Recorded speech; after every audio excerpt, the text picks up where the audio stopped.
What's good, people? How's it going? Welcome back to the channel. If you guys are new here, please do subscribe down below, smash the like, hit the bell. Those things help out a lot. YouTube's not been notifying people when we upload, so make sure you hit the bell so you get notified. Anyway guys, today we've got a dope episode for you. It's all about nutrient burn in your plants. Now, nutrient burn can affect your plants during any stage of growth. Prevention, identification, and remediation are all essential pieces of knowledge in your arsenal. So today we're going to go through nutrient burn in detail. Now, most people start growing plants with an idealistic vision.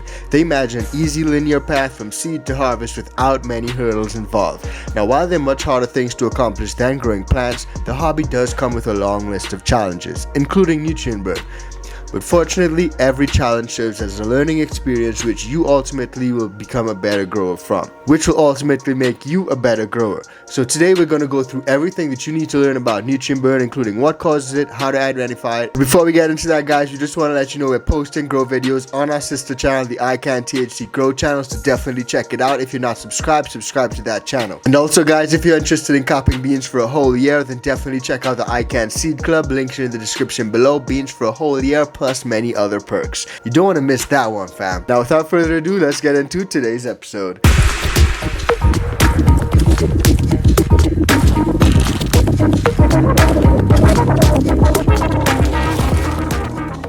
Yes, guys, now nutrient burn in plants can be called the novice's error, or just enthusiasm backlash. Nutrient burn is a type of stress caused by overfeeding your plants or mixing nutrients too strong. A lot of novice growers are under the misconception that more is better. More is not always better, my guy. Sometimes less is actually more. And you can burn your plants by simple human error. Luckily, the condition can be fixed before it demolishes your entire crop. Now, that said, it can damage a crop at any stage of its development. Unlike animals, humans included, plants don't put on weight when you overfeed them. After all, plants are a whole different order of organism. They require a balanced, ongoing series of chemical reactions to survive and thrive. So trying to fatten them up with extra feeding is the fast track to disappointment and death. Now, there are a few factors that can cause nutrient burn. These include nutrient mix, overwatering, bloom busters, growth stimulants, hot growing mediums, dry soil, and low light. These factors, sometimes on their own or mixed together, can cause you to get nutrient burn. Now, you may be wondering, why exactly do nutrient burn symptoms start at the tips of leaves? Well, plants attempt to distribute the excess nutrients throughout their tissues. They can't move these molecules much further along than the tips, so that's where they accumulate first. So if you got nutrient burn, a telltale sign is those tips. Look at those leaf tips, man. If the tips of those leaves start to turn color, then you may have some nutrient burn. Now, can your plant recover from nutrient burn? Yeah, the good news, it actually can most of the time. It depends on the severity of your situation.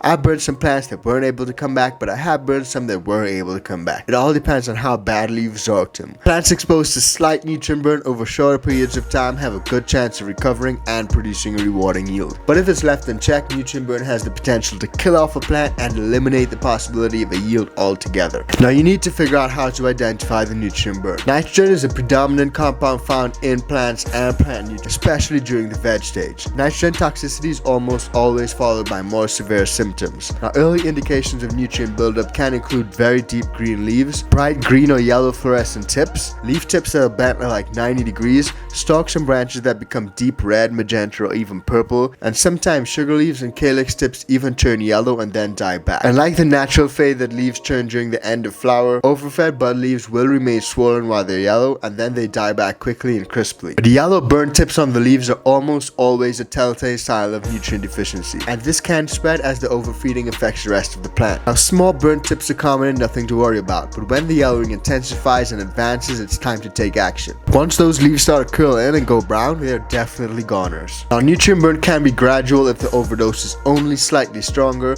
but it can be rapid appearing and progress over a few days super quickly. The worst case scenario is a chronic overdose that causes crop-wide yellowing and wilting overnight with leaf curl and lack of turgidity and lack of growth. Now, that happened to me already. I've literally fed a plant one day, went into the tent the next day, and it was burnt. And like I said, I recently actually burned a couple of my plants. I did an Instagram reel on that, and a lot of people showed love. So definitely check it out if you want to find out what happened on that sad day. Now, it's not just your leaves that can get affected, guys. Your buds can be affected by nutrient burn as well. During the flowering stage, plants change the way they use the nutrients. The need for nitrogen drops a lot, while the need for other compounds like calcium and magnesium and potassium and phosphorus increases. Now, when it comes to fixing nutrient burn, you got a couple options. Once your plant's woes have actually been identified as nutrient burn, carefully remove all of the damaged material. You can break off all the damaged leaves, trace calyx clusters back to the branch, and remove the whole floret, just to be sure. Dead flowers and leaves will rot. Don't want any rotting stuff. As soon as possible, you want to flush your growing medium with clean, pH balanced water. If you're growing with a reservoir, measure the contents with a pH or EC meter and adjust with fresh water.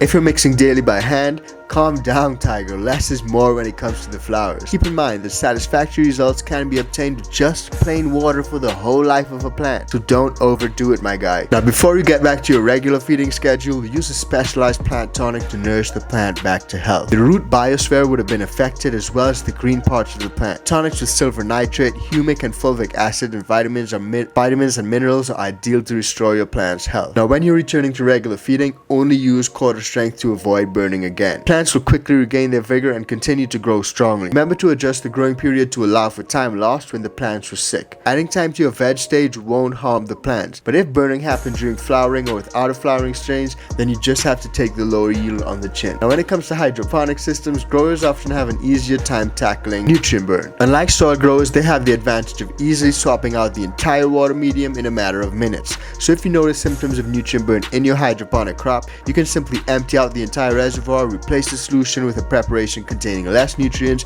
and an ideal pH level. Now, recording the exact amount of nutrients that you use comes in handy here, so check how much you used when your plants first experienced a nutrient burn and start by administering half of that amount. You should notice an immediate positive change in your plants. Once you dial in your nutrient values, the symptoms of nutrient burn will stop almost right away. The affected leaves won't recover, but you'll save the rest of the healthy tissue in your plant, so it's a good thing. Now, you want to avoid nutrient burn, so prevention is key. Prevention is always the best policy, so it's a bright idea to develop good habits that decrease the chances of mistakes. First of all, be sure to use the correct nutrients for the appropriate growth stage. Even then, it's a good idea to use quarter or half of the recommended dosage on the product packaging. Sometimes manufacturers' recommendations can run things a little bit hot, which leaves very little room for error. Now, it's important to use the feeding charts. Different plants react to the same amount of nutrients in different ways. It takes some experimentation to find out how certain cultivars respond and really dial it in. As a rule of thumb, consider the recommended dose on the nutrient charts as the maximum amount, the absolute maximum amount. Don't go further than that. If your plants are prone to nutrient burn, start out much lower. Using 50% to begin with will help you avoid burning your plants. Now, to avoid burns, you can also use specific plant nutrients. Make sure that you're using nutrients designed for your plants because these are tailored to the species of plant that you're growing, and many products aren't even designed to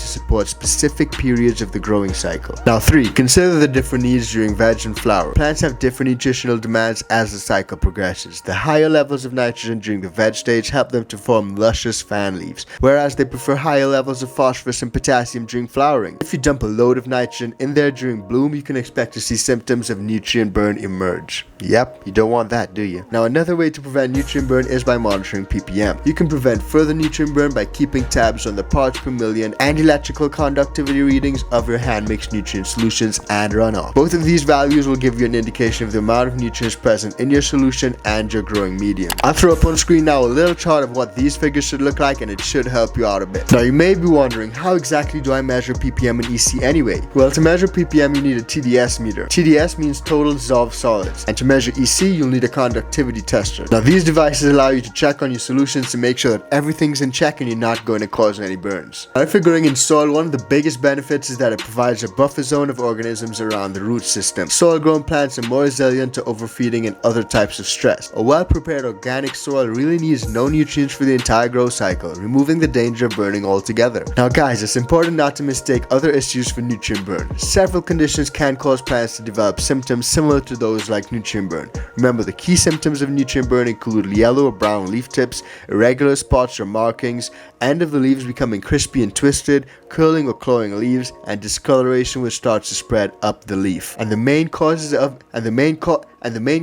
of nutrient burn is excess nutrients, dry soil, and low levels of light. But like I said, other nutritional deficiencies and toxicities can take on the appearance of nutrient burn, so you need to make sure how to differentiate between them and nutrient burn to ensure that you're treating the right one. Plants can exhibit symptoms which look a little bit similar when they're nutrient deficiencies, overwatering, and even heat stress, so you definitely want to pinpoint what's going on. So now that you know a little bit more about nutrient burn, drop a comment down below and let me know if you've ever faced it before, and if you have, what did you do to solve it? Did you flush? Did you just throw out the entire plant? Did you dial back the nutrients? What did you do? The best way to avoid nutrient burn is prevention. You don't want it in the first place, because keep in mind, plants need those healthy leaves to photosynthesize and create energy. That's that's why nutrient burn causes so much damage. And also remember, every plant is unique. Each variety and individual plant of the same cultivar may respond differently to nutrients. You'll need to frequently monitor your plants after feeding, and if you see signs of nutrient burn emerge, dial back on the amount you're feeding. If you want to laser in on prevention to avoid any issues up front, you can use your TDS and EC meters. Because like I said, nutrient burn can become cumulative or an overnight disaster depending on the overdose amount. Early detection and remediation can save your crop. Don't freak out if your plants get burned. Okay, maybe you can freak out a little bit because it's scary. But if you do, find this video and watch it over again because we went through everything that you need to know to avoid nutrient burn. So smash the like for that, man. Don't forget to hit the bell. But first, check out this video right here